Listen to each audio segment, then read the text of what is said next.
Ipinagpapatuloy naman ngayong araw ng Senado ang pagdinig nito ukol sa serbisyo ng MRT. Kabilang sa mga pangunahing tinalakay ay ang madalas na pagkasira ng mga tren nito.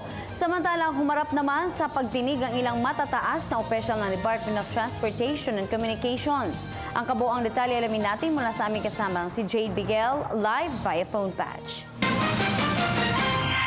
Yes, Princess, sinimulan muli sa Senado ang pagdinig hinggil sa mga samot-saring problema ng MRT, kabilang narito ang mga nangyaring aksidente at pagkasira ng mga riles at bago ng MRT.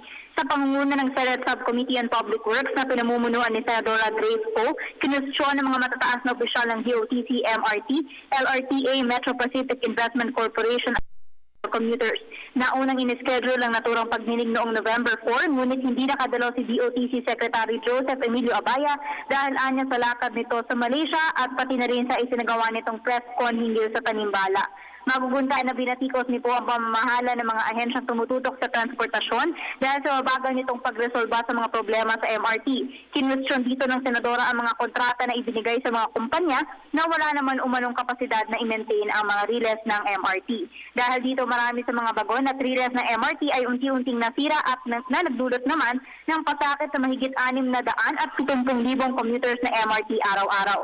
Samantala, ayon naman kay DOTC Secretary June Abaya, maasahan naman daw ang improvement sa MRT by first quarter ng January.